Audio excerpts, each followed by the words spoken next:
சிவனடியார்கள் மற்றொரு சிவனடியாரை தெய்வமாகவே வணங்குவார்கள். அவர்கள் எத்தகையவர்களாக இருந்தாலும் அவர்கள் சிவனடியார்களாக இருந்துவிட்டால் தெய்வமாகவே போற்றுவது வழக்கம்.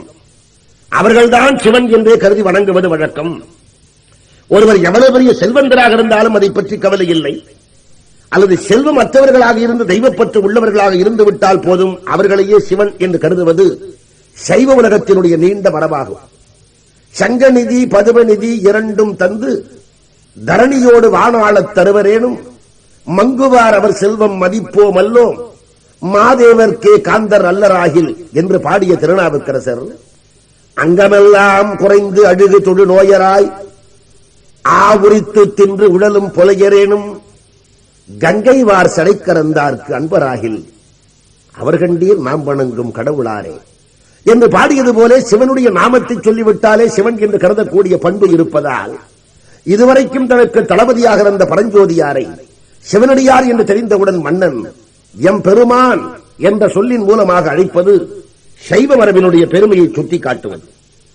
இனிமேல் வேறு என்ன செய்வது என்று மன்னன் முடிவு செய்து அவருடைய சிவத்தொண்டு நன்றாக நடக்க வேண்டும் என்கின்ற முடிவுக்கு வந்து அவருக்கு எவ்வளவு செல்வங்கள் வேண்டுமோ எல்லா செல்வங்களையும் கொடுத்து தினந்தோறும் அடியவர்களை உபசரித்து அவர்கள் உண்ட பிறகு தான் உண்பது என்று இந்த பரஞ்சோதியார் மேற்கொண்டிருக்கின்ற அந்த தொண்டு செம்மையாக நடப்பதற்கு வேண்டிய ஏற்பாடுகள் எல்லாவற்றையும் செய்யுங்கள் என்று கட்டளையிட்டார். இப்போது பரஞ்சோதியாருக்கு மகிழ்ச்சி. அடியவர்களை தன் இல்லத்துக்கு அழைத்து அவர்களை உண்பித்து அவர்கள் உண்ட பிறகு தான் உண்பது என்கின்ற தன்னுடைய தொண்டு இப்போது தனக்கு நல்ல ஒரு தொழிலாகவே கிடைத்துவிட்டது என்று மகிழ்கிறார்.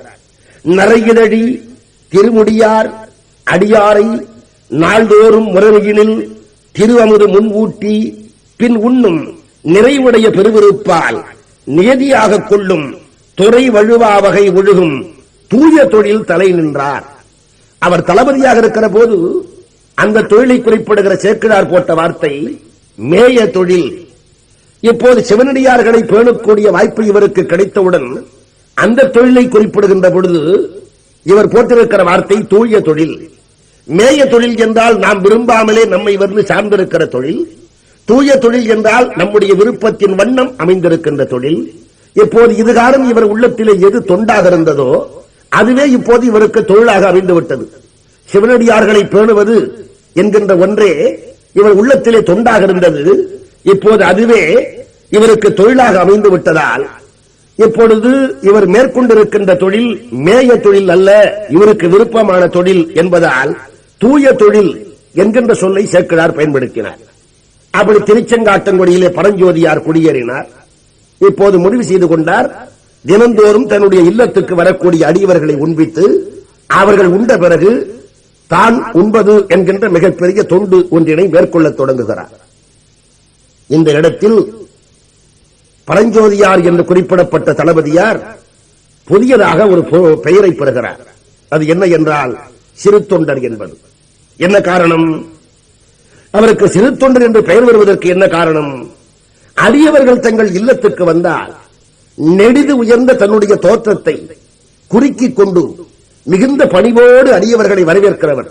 ஆகவே தன்னுடைய உருவத்தை சிரித்துக் கொண்டு அடியவர்களுக்கு முன்னர் நிற்பதால் அவருக்கு சிறு தொண்டர் என்கிற பெயர் வந்தது.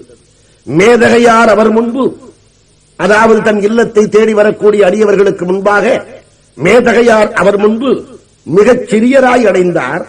ஆதலினால் சிறு தொண்டர் என திகழ்ந்தார் அவனியின் மேல். அடியவர்கள் வருகின்ற நேரத்தில் தன்னுடைய உடம்பையெல்லாம் கொய்க்கிக் கொண்டு சிறு தொண்டராக நிற்பதனுடைய விளைவாக அவருக்கு சிறு தொண்டர் என்கிற பெயர் அமைந்தது. இப்போது அவர் முடிவு செய்து கொண்டிருக்கின்ற தொண்டு தொழில் என்ன என்றால் அடியவர்களை இல்லத்துக்கு அழைத்து அவர்கள் உண்ட பிறகு தான் உண்பது என்று. இப்படி தொண்டினை ஒருவர் மேற்கொள்ள வேண்டும் என்று விரும்பினால் அவருக்கு என்ன தேவை? தினந்தோறும் தன் இல்லத்துக்கு அடியவர்களை வரவழைத்து அவர்கள் உண்ட பிறகு தான் உண்பது என்ற ஒரு திருத்தொண்டை மேற்கொள்ள வேண்டும் என்று ஒரு அடியவர் விரும்புகிறார். அவருக்கு தேவையானது என்ன? அவருக்கு தேவையானது அடியவர்கள் வந்தால் அவர்களுக்கு போடுவதற்கு உணவு தேவை. உணவில்லாமல் அழைப்பார்கள். பிறகு அந்த அடியவரை அழைத்து அவர்களை அமர வைத்து அவர்களுக்கு இலையை போட்டு அதிலே உணவை பரிமாற வேண்டும். பிறகு என்ன கையிலா போடுவார்கள்? இவை எல்லாவற்றுக்கும் மேலாக முதல் என்ன தேவை?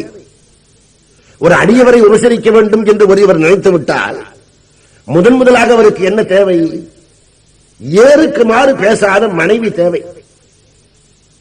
இல்லறத்திலே இப்படி ஒரு தொண்டு மேற்கொள்ள வேண்டும் என்று ஒருவர் எண்ணினால் அவர் தொண்டுக்கு சார்பாக இருக்கக்கூடிய மனைவி முதற்கண் தேவை.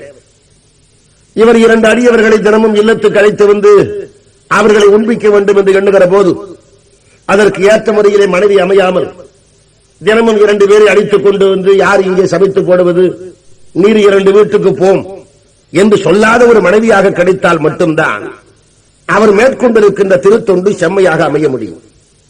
அப்படி அற்புதமாக ஒரு மனைவி அவருக்கு அமைந்தார்.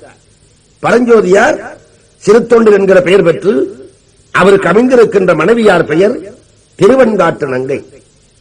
அந்த திருவெண்காட்டு நங்கை என்கிற மனைவி இல்லறம் என்கின்ற அறத்துக்கு ஏற்றவளாக அமைந்தால் என்பதை சொல்ல வருகின்ற சேக்கிழார், மனை அறத்தின் வேறாகி விளங்கும் திருவெண்காட்டு நங்கை.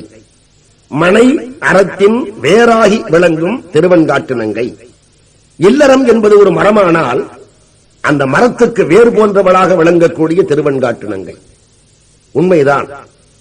ஒரு மனிதனுடைய வாழ்க்கையை, அவன் இல்லற வாழ்க்கையை ஒரு மரத்துக்கு ஒப்பிடுவோமானால் மரத்திலே இருக்கின்ற கிளைகள், இலைகள், காய்கள், கனிகள் போன்றவர்கள் அவனுக்கு பின்னாலே வரக்கூடிய தலைமையை சார்ந்திருக்கிற பேரன்கள், பேத்திகள், பிள்ளைகள், கிளைகள் இவர்களை போன்றவர்கள்.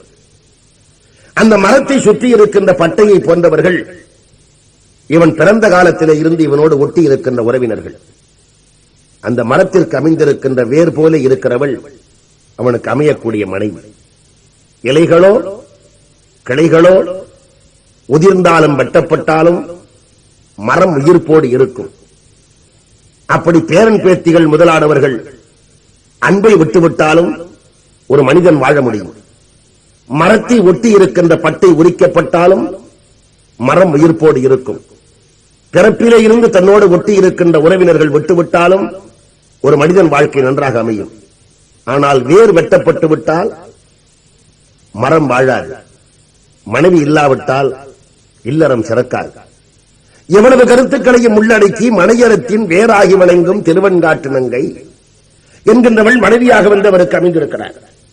அவர்கள் இல்லற பயனாக அவர்களுக்கு அருமையாக ஒரு குழந்தை பிறந்தது. சீராகவே வளர்த்துக் கொண்டு வந்தார்கள். ஆகவே பிள்ளைக்கு சீராளன் என்கின்ற பெயரே அமைந்துவிட்டது.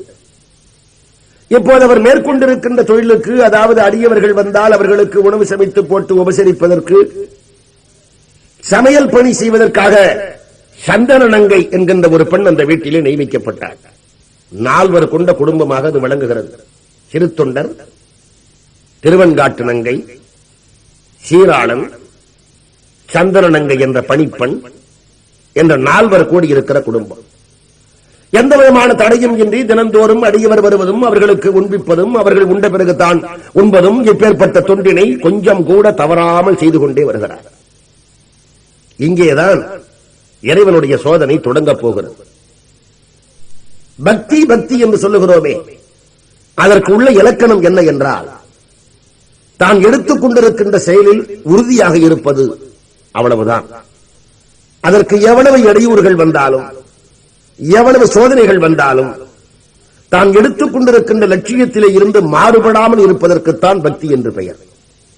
இவர் அடியவரை உண்பிப்பது என்ற ஒரு விரதத்தை மேற்கொண்டிருக்கிறாரே, ஒரு தொண்டினை மேற்கொண்டிருக்கிறாரே, அந்த தொண்டினை செம்மையாக செய்கின்றாரா இல்லையா என்று காண வேண்டும் என்று இறைவன் இவருக்கு சோதனை மேல் சோதனையை காட்டப் போகிறார். இதுவரைக்கும் எந்த விதமான இடையூறும் இன்றி தினந்தோறும் அடியவரை உண்பித்துக் கொண்டிருக்கிறார்.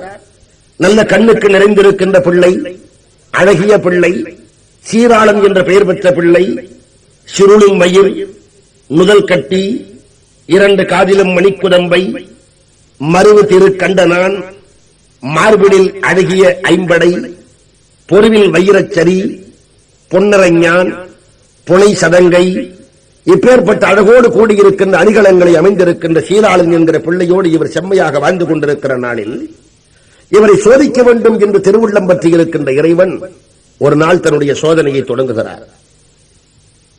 அது என்ன சோதனை? ஒரு நாளைக்கு சிறுத்தொண்டருக்கு அடியவரே கிடைக்கவில்லை.